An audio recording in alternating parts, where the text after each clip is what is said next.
ഇന്ന് നമുക്കൊരു ബേബിയെ കാണാൻ പോയാലോ? എൻ്റെ ഒരു ഫ്രണ്ട് ഡെലിവറി ചെയ്ത് കിടക്കുക. ഫാമിലി ആരുമില്ല, അപ്പം ഞങ്ങളൊക്കെ തന്നെയാണ് നോക്കുന്നത്. അങ്ങനെ ഞാൻ എൻ്റെ വീട്ടിൽ നിന്ന് എൻ്റെ ഒരു ഫ്രണ്ടിൻ്റെ വീട്ടിൽ പോയി കുറച്ച് കഞ്ഞിയും കറിയും എല്ലാം ആയിട്ട് അവളെ കാണാൻ പോവുക.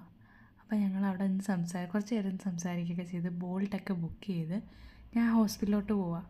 ഞാനങ്ങനെ ഈ മെറ്റഡേ ഹോസ്പിറ്റലിൽ അധികം പോയിട്ടില്ല, അതുകൊണ്ട് തന്നെ എനിക്ക് വലിയ വിവരമൊന്നുമില്ല അവിടുത്തെ കുറിച്ച്.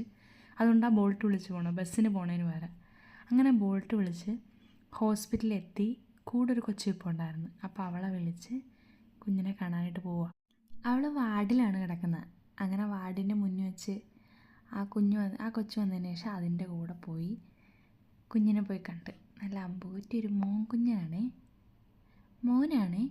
അങ്ങനെ അവൾക്ക് കൊണ്ടുവന്ന കഞ്ഞിയെല്ലാം കൊടുത്ത് അതിനുശേഷം അവിടുത്തെ സിസ്റ്റർ വന്നിട്ട് കുഞ്ഞിനെ ഒന്ന് കുളിപ്പിക്കുകയൊക്കെ ചെയ്തായിരുന്നു, ഒന്ന് തുടച്ചെടുക്കുകയൊക്കെ ചെയ്തായിരുന്നു. എന്നിട്ട് ഞങ്ങൾ കുറച്ച് വീഡിയോസും ഫോട്ടോസൊക്കെ എടുത്ത് അപ്പോഴത്തേക്ക് അവൾ ഡ്രസ്സൊക്കെ മാറി ഈവനിങ്ങിൽ അവളെ കൂടെ നിൽക്കാൻ വന്നു. അപ്പോൾ അവൾ പറയുക, ഇത് എനിക്കല്ല അവൾക്ക് കൊടുക്കുമെന്ന്, വീഡിയോ ഇടുമ്പോൾ അത് ഓർക്കണേന്ന് പറയുക. അത് കഴിഞ്ഞ് കുറച്ച് ഫോട്ടോസും വീഡിയോസും എല്ലാം എടുത്ത് ഞാൻ പോവുക. എനിക്കിന്ന് നൈറ്റ് ഡ്യൂട്ടി ഉണ്ട് കേട്ടോ, അതുകൊണ്ട് നൈറ്റ് ഡ്യൂട്ടിക്ക് പോവുക.